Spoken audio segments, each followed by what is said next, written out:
এর ভিডিওতে বিয়েবাড়ির ভিডিওটা শেয়ার করেছিলাম, তো আজকে তারই রিসেপশনের ভিডিওটি শেয়ার করব। তো চলো ভিডিওটা শুরু করা যাক। তো হাই, আমি রিয়া।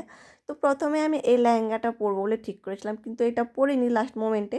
তো এখানে আমি আগে মেকআপটা করে নিয়েছি আর তারপর লেহেঙ্গাটাও পরে নিয়েছি আমি। তো আমাকে কেমন লাগছে কিন্তু অবশ্যই কমেন্টে জানাবে আমাকে। তারপরে যে চলেও গিয়েছি বিয়েবাড়িতে। তো আমাদের পাড়াতেই বিয়েটা ছিল।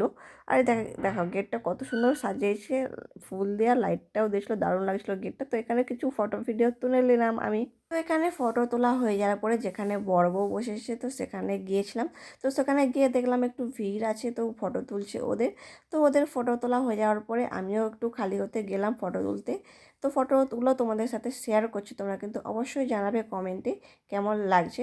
তো ফটো তোলা হয়ে যাওয়ার পরে আমরা বাইরের দিকে বেরিয়ে এলাম, যেখানে স্টল বসেছে। তো স্টলটা এখন একটু খালি ছিল। তো স্টলের মধ্যে ছিল ফুচকা, চিকেন পকোড়া আর পুদিনার একটা কোল্ড ড্রিঙ্কস মকটেল টাইপের। তো ফুচকা পকোড়াও ট্রাই করলাম, তো ভালো হয়েছিল। আর পুদিনা শরবতটাও ট্রাই করলাম। তারপরে বাইরের দিকে একটু দাঁড়িয়েছিলাম, কেননা ভেতরে কন্যাযাত্রী চলে এসেছিলো, তাই ভিড় হয়ে গেছিলো আর তাই ভিতরে যাইনি। তো বাইরে আবার কিছু ফটো ভিডিও করলাম আমি। তাকে বলেছিলাম ভিডিও করে দিতে, তাই করে দিয়েছিল। তারপরে আমরা ডিনার করতেও বসে পড়েছি। তো মেনু কার্ডটাও তোমরা পজ করে দেখে নিতে পারো। তো তবুও আমি আরেকবার বলে দিই কী কী ছিল। তো প্রথমেই ভেজিটেবল চপ, স্যালাড, লেবু দিয়ে গিয়েছিলো। তারপরে ফ্রাইড রাইস, চানা পনির ছিল। আর তারপরে সাদা ভাত, ডাল আর মিক্স সবজি একটা ছিল, সেটা নেই আমি। তারপরে দিয়ে গেছিলো চিকেন কষা আর সবার সাথে চাটনি, পাঁপড়, মিষ্টি, পায়েস আর আইসক্রিম ছিল। তো মিষ্টি খাই না বলে নেইনি, আর পায়েসটাও স্কিপ করে গেছি আমি আজকে।